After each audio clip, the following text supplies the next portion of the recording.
നഫീസ കൂക്കി കൊടുക്കുന്ന കേട്ട് നോക്കിയപ്പോൾ ആ ചേച്ചി അപ്പാടെ വീണെടുത്ത്. അപ്പാടെ ഞാനും ആയിഷയും ഓടിപ്പോയിട്ട് കാല് തടി കൊടുത്ത്, നല്ല കാലടി കൊടുത്ത്. ഇവൾ ആരെയോ ഒരു വണ്ടിയിൽ നിന്ന് കയ്യിൽ നിന്ന് ഓരോട് ചോദിച്ചിട്ട് ചാവി വാങ്ങിച്ച് കൈ പിടിച്ചെടുത്ത്. എന്നിട്ട് ഞാൻ നെഞ്ഞ് തടി കൊടുക്കുമ്പോൾ ഇവൾ കൈയെല്ലാം തടി കൊടുത്ത്, നമ്മളെല്ലാം തടി കൊടുത്ത്. അപ്പോൾ ആര് വെള്ളമൊന്നും കൊടുക്കുന്നില്ലായിരുന്നു. അപ്പോൾ നമ്മൾ തന്നെ ഏച്ചി വെള്ളം തരുമെന്ന് ചോദിച്ചു.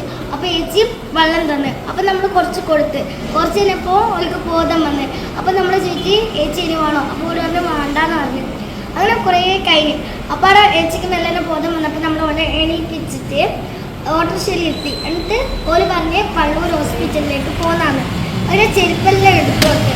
അപ്പോൾ ഒരാൾ പറയുന്ന വൈകിയ അച്ഛനെല്ലാം ഉണ്ടേനെ. ഒരാൾ പറയുന്ന ഇത് ഇവലെ മക്കളാണോ? അപ്പോൾ വൈകിയ അച്ഛൻ പറഞ്ഞ് ഇത് ഇവലെ മക്കളെല്ലാം ഈ സ്കൂൾ കുട്ടികളാണ്. അപ്പോൾ ഓരോ പറയുന്നത് ഈ സ്കൂൾ കുട്ടികളായാലും ഇങ്ങനെ വേണം, ഇതാണ് ശരിക്കും സ്കൂൾ കുട്ടികൾ. അപ്പോൾ ഒരാൾ ചോദിച്ച് ഇവളോട് ഇവള് ജേഴ്സി ഡ്രസ്സിലോട്ട്